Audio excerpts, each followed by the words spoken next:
everybody, this is John for MTG Nexus coming at you with a Red Mage's Rambling, or not quite sure what we're going to call it, but basically, or Ramblings of a Red Mage.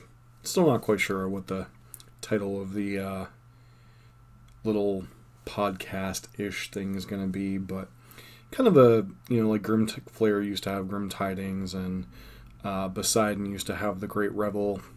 Kind of a short-ish explanation about what's going on with life, what's going on with the meta, with content creation, etc. Just kind of giving a short kind of roundtable discussion about where things stand. This is being recorded on Halloween of 2021, so this will be the first episode. As far as life, some things are coming up. The move to Pittsburgh is coming up shortly. I'm supposed to take possession of the apartment sometime this week, and then it'll be a process of slowly moving stuff in and also getting stuff, as I'm currently lacking furniture, as I've been living. Those of you that follow the channel know that I've been living back at home with my family for some time now, so it's time to kind of move on, start a new chapter of life. I have a job that I've been working as an accountant down in Pittsburgh, so that's kind of necessitated a move, as it's about an hour and 15 minutes away, and with winter coming up, that's just not a sustainable drive with a lot of hills. As far as what that means for the channel right now, it means a lot more recorded content and a lot less live streams. Time is kind of hit or miss when I can do things. I can't commit to specific times of streaming. I definitely wish to get back into streaming.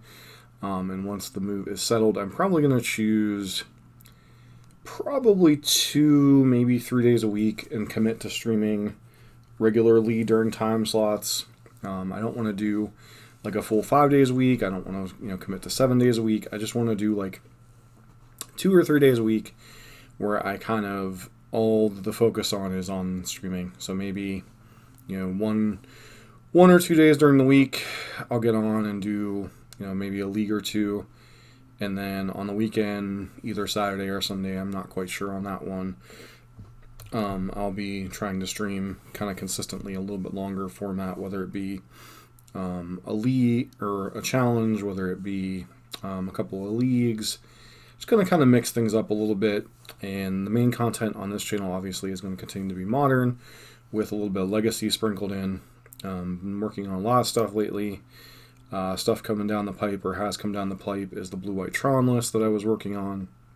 Kind of a meme, but it will be an ongoing project. Something I've enjoyed playing a little bit, especially as it continues to evolve. Another thing going on is the Reanimator, the 80 card and 60 card variants. There's videos of those that are in the process of coming out. I've also promised you guys some more burn content. I recorded a burn league with the kind of finalized version of traditional burn. Spoiler alert, we did go 5-0, so burn has felt fairly reasonably positioned of late. A couple of 4-1s, we had the 1-4 and then the 5-0. So burn overall feels like it's in a reasonable state in the meta. And then as far as legacy content, I want to get into some type of consistent legacy content, although it'll probably still be the vast majority modern. Grand Prix, well, it's not really Grand Prix. Channel Fireball Vegas is coming up in a couple of weekends. I believe it's the weekend of the 20th. I promised you guys that I'd be doing some burn work. I'm going to try to do both Darcy and traditional burn. I'll do a short sideboard guide. This is not going to be anything terribly in-depth. Those of you knew when I had the Patreon going that I used to try to do like sideboard guides every 2 weeks. I don't really want to cut too much into certain people's bread and butters. There's one person out there that's putting sideboard guides for Burnout on Sodex thing on Patreon. GG for Goblin Guide has his own sideboard guides. But I know there's always a want of more sideboard guides, especially free ones. If I were doing this more consistently and it was more of a priority, I'd probably be pushing the Patreon thing again, but as is, the sideboard guides will be going on Patreon, but they will be free to everybody to peruse if they wish. but those probably won't go up until maybe two or 3 or 4 days before Vegas itself, because it's kind of pointless to do a sideboard guide 2 or 3 weeks out and it'd be completely outdated by that point. If time permitting, and this is a big if, I would also like to do Jeskai Murktide and try to put out a short sideboard guide for that as well. That is my ambitious plan, and I'd like to do Reanimator as well. But the only thing I'm committing to before Channel Fireball Vegas is a small burn sideboard guide for traditional burn and a small sideboard guide for Darcy burn. Those are the 2 things that I am going to get out to you guys one way or another. Once again, it's going to be very bare bones. There's not going to be a lot of detail about it. It's just going to be, maybe 5-10 matchups, how you'd sideboard or how I would sideboard with cards. That's kind of where we're at on that. I am slowly working into getting historic content up and running. As far as that goes, should probably pull up YouTube while I'm rambling here. I mean, obviously we have MTG Nexus going on here. Probably shouldn't be showing you guys my thing, but it's kind of whatever. We have MTG Nexus going here. We have the Reanimator stuff going on. This is the stuff we've been working on lately. There hasn't been a ton of consistency. I've been kind of working on decks that catch my eye and trying to work in some burn stuff. And then we have a little bit of legacy stuff. It's been a minute since we've done legacy uploads. We have, obviously, we have the Murktide, Is It Delver, some Sneak and Show, some Reanimator, Team of Rhinos, some Reanimator, more Is It Delver.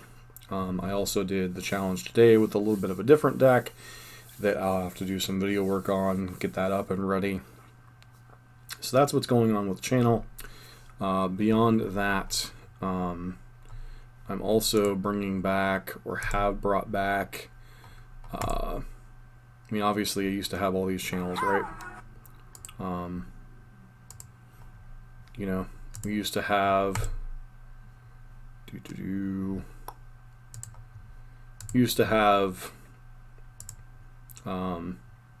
MTG Nexus, which is obviously the main channel. OBS Wrestling was my short attempt at doing a wrestling channel. That's currently in the mothballs. Oblivion's End Gaming was kind of my World of Warcraft page. That's currently in mothballs as well. And I had Standard and Pioneer Nexus MTG. And this channel used to be Historic Nexus MTG, I believe, technically. This is way too ambitious of projects, just something that's been going on behind the scenes. I'm starting to get back into historic content again. As you can see, it was quite a bit of time between when I was doing content and then I did Jeskai. And this channel is going to be specifically best of 1 historic and a little bit of historic brawl. And that's going to be the primary focus of the channel. I might do some standard stuff on it.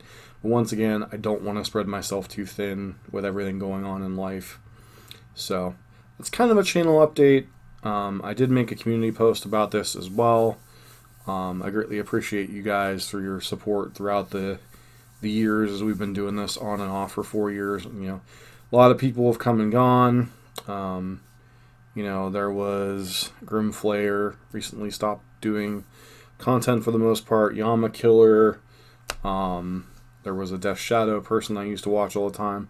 A lot of people have stepped away from content creation, and I know last year, about this time, maybe a little bit earlier, I stepped away from content creation as well.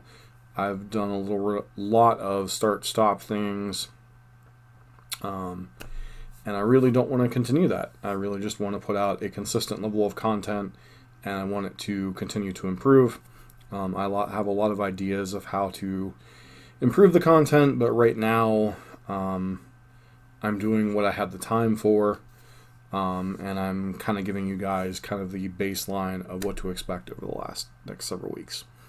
Okay, so that is the content end of things. Let's talk quickly about the modern meta, where it is, where it looks like it's going. What the big thing on the horizon is, obviously Channel Fireball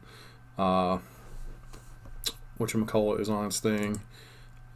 Star City Games, I believe, was also had their invitational this weekend. See if they posted the deck lists yet. Alright, so we'll look at these deck lists in a minute. I wanted the modern, not the standard ones. Okay. So, take a look at both of these here in a second. Modern Challenge, this is from yesterday, so Saturday. First place is it Murktide Regent. Second place is wonderful Amulet Titan, which has made a bit of a comeback. More is it Murktide, Mill, which is a reasonably positioned deck in a mostly mid-range meta game. More is it Murktide with some interesting tech with Royal Scions and Jace Vern's Prodigy. Can't say I hate those options. Luris, is this... Looks like this is Grixis Luris, which is a deck that I would love to get into at some point. I just haven't had the time to play it. Is it a Death Shadow variant? Yep, Death Shadow. For those of you who used to watch the stream back in the day, I like to play the old style Grixis Death Shadow with like Death Shadow, yeah. Street Wraith and such, and Gurmag Angler. This is the 4-color, is this the Urion build? Yeah, the Urion piles that have been doing well. I think mostly promoted by Canister. This is kind of the spiritual successor to the Elementals decks that have been floating around. It's very much a get value out of your Planeswalkers, Eternal Witness to buy back your stuff, Fury, Ice Fang, Omnath, Solitude. Basically, it's a whole bunch of 2-for-1s shoved into a deck based around Urion, the 4-color good stuff piles. This has gone over so many different iterations over the last several months. Whether it was the 4-color Omnath piles back before Uro was banned, whether it be the Elementals deck, whether it be the Bring to Light Scapeshift decks. This is kind of that 4-color good stuff pile, just kind of continued on. As far as how good it is, I don't know. Unfortunately, it's beyond our ability to rent on Mana Traders right now. One of my things moving forward is once I'm living on my own, I think there's going to be a greater emphasis on content creation again. As far as how great that ends up being, kind of remains to be seen. I've stepped away from a lot of things in life. Whether it be World of Warcraft, I've kind of stepped away from. There's been a lot of things that have happened this year that have kind of simplified life. So I want to kind of my focus moving forward is kind of be to emphasize content creation, but it's going to be within certain boundaries. Like I said, I'm going to stream 2 or 3 days a week. Hopefully a relatively set schedule, and then I want to try to get to the point where we're having consistent uploads every day, at least on the main channel. The side channel with Historic, we'll see. Yawgmoth, Demonic Tutors. If you like random creature combo decks, the spiritual successors to Devoted Druid and Melirapod and all those decks, this is your thing. It's basically a Yawgmoth Threat and Physician Undying deck. Has a bunch of value plays. Has Grist as a kind of a grindy card, and just gets to play a lot of very powerful things while having this nigh infinite combo that lines up in a lot of different ways. Haven't played against it a ton. I don't think enough people pick up the deck. 9th place, a Jund variant on, it looks like Sagavan, Jund Sagavan. Looks like Temur Footfalls here. Looks like Living End, 3-color control, blue-white control with the chalices and all that nonsense. More. Then we have an affinity list here, which is interesting. I haven't had a chance to play this one. This is one of the lists, or one of the similar lists that I'd like to play at some point. More Jeskai Murktide, more Jeskai Murktide. Wombo combo on Creativity, which is a fun deck that we've played at points. More Murktide. Really is kind of funny how often Aspiring Spike saying something is the best deck in the format leads to different things. As far as Modern, look at a quick look at Modern overall. Hammer Time over the last 14 days is still the best performing deck in leagues and results and such. Blue-White Control. Hammer Time, one of the things that has popped up is some of these variants have been going to this one's just running Thoughtseize. Some of these have been running Dark Confidant as a card advantage engine to kind of help them with the grindy things, as you know, Murktide and 4-color piles have been becoming a thing. Azorius Control, regardless of what Space Marine says, the best versions have been running Chalice for quite some time. Gets to run things like Chalice and Spreading Seas. Emrakul is more of a tech against mill than anything, but still a reasonable card. It's basically a counterspell Archmage's Charm, Prismatic Ending deck. You get to run Solitude as a pseudo Swords to Plowshares. And then one of the updates from the list that we ran a while back was Prairie Hero of Dominaria has been coming back in addition to Shark Typhoon as win cons. Also Hall of the Storm Giants and Celestial Colonnade. Lots of Castle Vantresses. Just get to run a lot of good solid cards. Burn we'll get to in a minute. This is probably Jund's Sagavan, the spiritual successor to old Boomer Jund. It's basically playing these guys and Ren 6 as your threats, and obviously getting to run Urza's Saga, a little bit lower mana curve, getting to run Luris. Get to run a bunch of different bullets and such. Lots of customization. Murktide Regent, the deck that's probably on the rise the most. It's kind of cycling back around, is kind of ironic. This deck is a little bit weaker when Elementals is a thing, when Solitudes is throughout the format, because Murktide Regent overall is a very difficult card to answer for a lot of spells and such. A lot of the most commonly played stuff, it simply gets around that. Beyond that, Team of Rhinos or 4-color Urian Rhinos, whichever one you want to look at. See if we can find a copy of the 4-color Urian Rhino list. It's kind of the traditional version that we've seen quite a bit of. Seasoned Pyromancer was the newer tech for the Teamer variants. This is the 4-color Urian. Yeah, basically this is a Urian pile. Doomlake, I think, was the primary person. Shoved Omnath, Fury, and Solitude in the existing 4-color or 3-color Footfalls decks.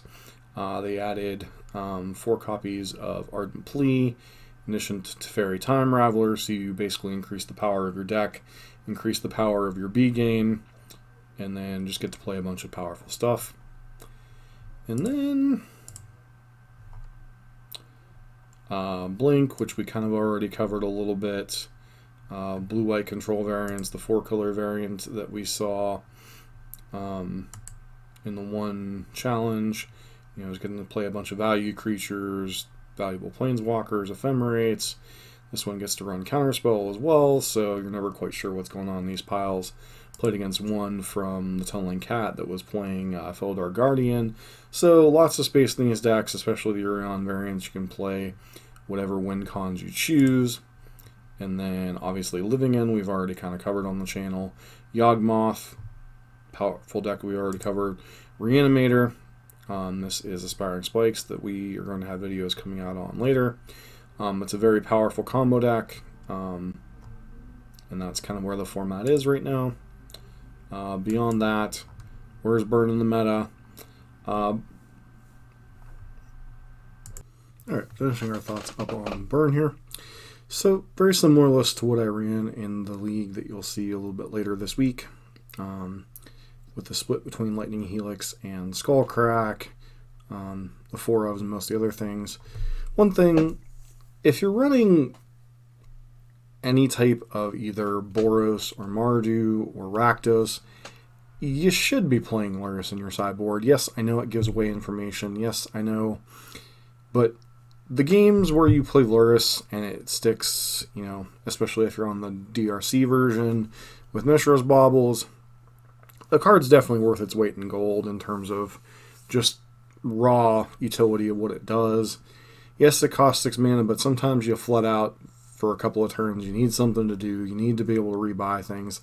Yes, it's gotten a little bit worse in the presence of Prismatic Ending, etc. Still better than the 15 sideboard card. As far as the sideboard, this is very similar to the list you'll see later this week.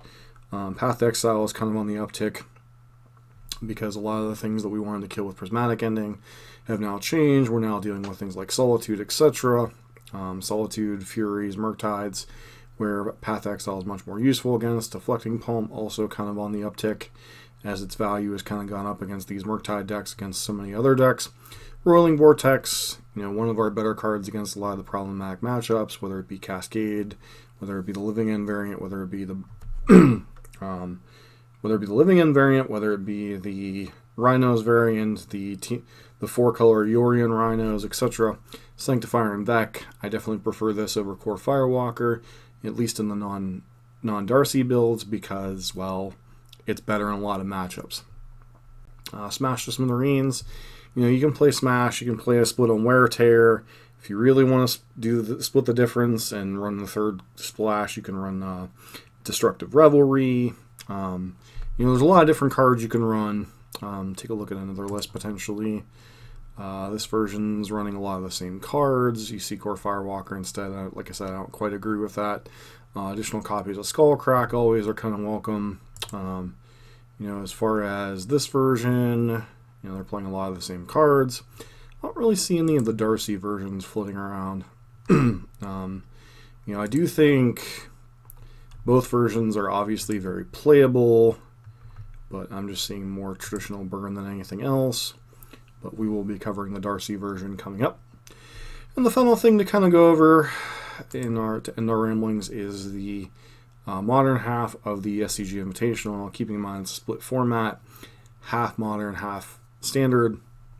Grixis Lurrus Shadow, so basically the Grixis Dress Down Death Shadow deck, Orzhov Hammer, quite likely with copies of Dark Confidant, 2 copies of Azorius Control, let's see, 4 copies of Solitude. He's surprisingly not running Chalice, but I guess yes, and Chalice is in the sideboard. A lot of different things going on. 1 copy of Jace, 2 Teferi, 3 Supreme Verdict, 1 Memory Deluge, even fit a Cryptic Command in there, 25 lands, one that. Seems like a lot of the things are starting to kind of become a little bit standardized. 3rd copy of Rock and Triumph to allow your Prismatic Endings to get a 3rd color. Sunset Revelry, so people are respecting burn, etc. Jund midrange, probably the Saga Vandex. 4 copies of Urza's Saga. Yep. This card is one of the more problematic cards for burn, especially when it brings Shadow Spear with it. And then Jeskai midrange. Okay. Alright, so this is just the Murktide list with the Prismatic Ending splash. This is probably the kind you're going to see me working on at some point before CFB Vegas.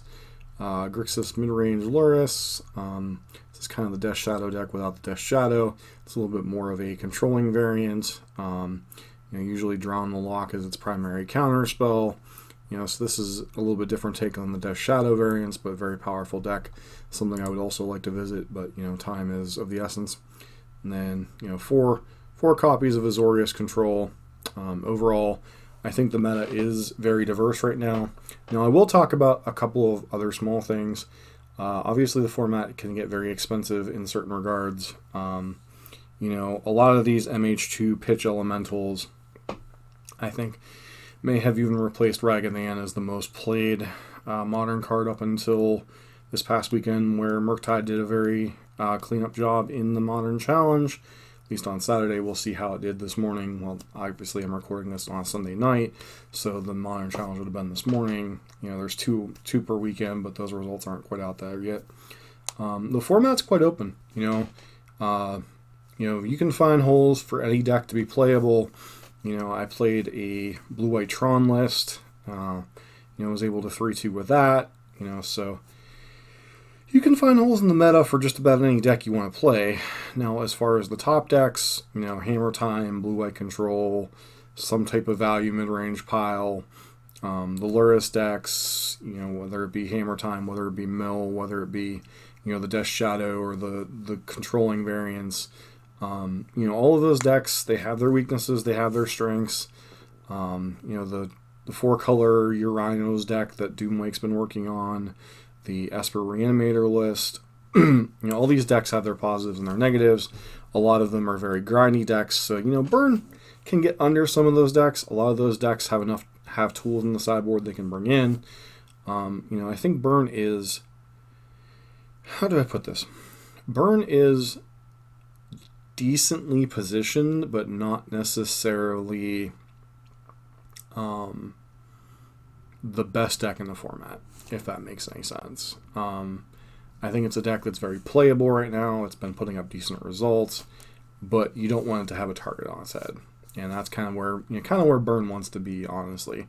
Maybe a little bit even down from notoriety what it is currently, but you really want Burn to be kind of an unknown or unrespected quantity in the meta. Is generally when Burn performs at its best. So, see how it is going into CFP Vegas. Kind of hard to say. I won't be there on the ground, but I'll do my best to help you guys and gals prepare for that particular thing. But this is the end of Red Mage's Rambling, or, however I'm going to end up calling it, I'm not quite sure, but hope you enjoyed this first episode, and hopefully you'll return for episode 2. I'm probably going to try to do these probably once every other weekend. Just from a timing perspective, I think every other weekend's good for now. So if you like this type of content, please consider subscribing, giving us a thumbs up, and leaving a constructive comment down below. See you in the next video.